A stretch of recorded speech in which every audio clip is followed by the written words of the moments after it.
So I want to come back to pricing. I covered this in one of my recent videos, but I have a little bit more to add to it.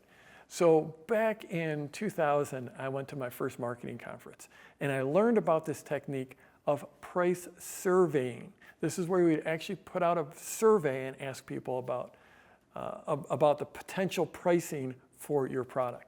Now, before I go any further, I did use this technique and I thought it was super cool. I went home from the conference, I implemented, I learned some cool things and I want to share them with you. That being said, I don't think this technique holds up all these years later, 21 years later. It's not something I do, that I continue to do. I did it back then, way back in the day, but I want to just share a couple of points. So first of all, in this survey, there's a number of questions. What do you think you would describe the product? You'd ask, what's a fair price for this? Then you would ask, what is too much so that you couldn't bring yourself to purchase it? But then a really, really interesting question was, what price would be so low that you would question the value of this product? And just hearing that question and asking that question really made a lot of connections for me. Because the reality is that when you put out a price, people are going to make a judgment around that price. And some people, no matter what the price is, some people will think it's too high, but some people will think it's too low. And they will start to wonder, it's like, is this thing really worth it? Is this all it's cracked up to be? It sounded amazing. They were telling me about all this transformation that's going to happen in my life, but I just don't, no, it's just not going to work. And so you have to just get this real clear in your mind, that if you price too low, you could be losing sales because people will question the value of your work. So that was just one little piece of that. Another big piece of that survey that became very clear, because this is all very data-driven, put it in a spreadsheet, graphed it out, is there are price breaks. There are certain price points where if you move above them, you're going to have a lot less people buying from you. And these will be market dependent. Pricing is always market dependent.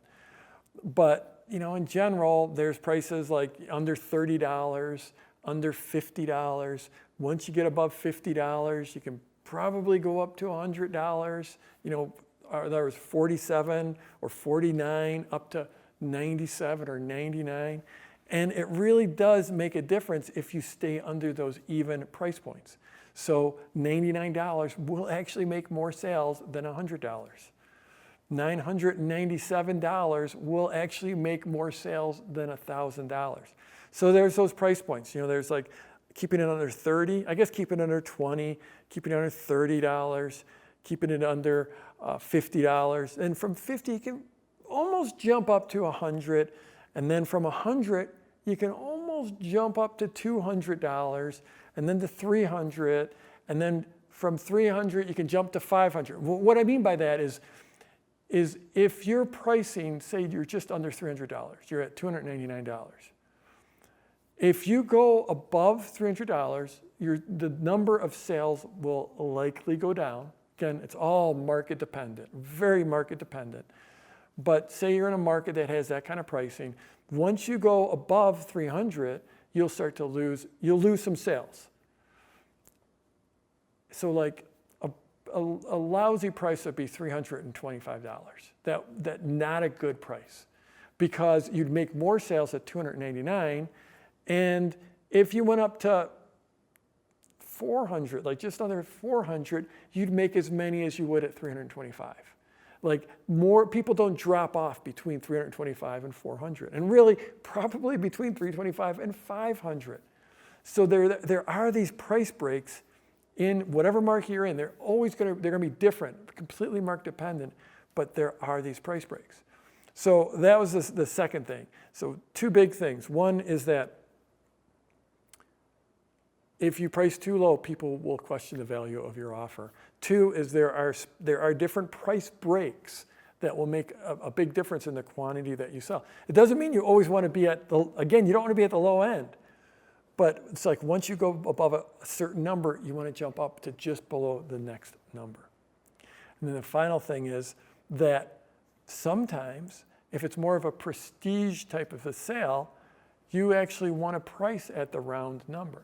So the first time I offered a live workshop was my product launch workshop back in 2007, and I charged $5,000 for it. I did not charge $4,995.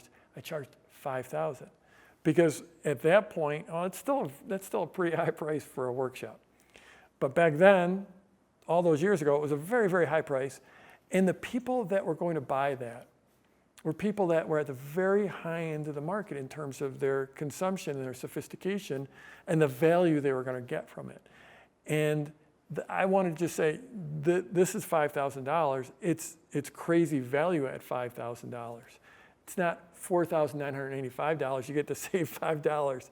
That's people at a certain level, they want the prestige of being able to buy at the $5,000 level. And again, just making these numbers, well, I'm not making those numbers up. That's a real story of something that I actually did. But every market is different. So there's some markets where you're not going to charge $5,000. There's some markets where $5,000 would be ridiculously inexpensive. So markets are radically different, but just remember those things. There's an incredible amount of psychology in pricing. There's an incredible amount of signaling of the value that you're going to deliver or you might deliver in your pricing. So I'm Jeff Walker. Wherever you're watching this, scroll down, leave a comment for me, and let's go get in this week.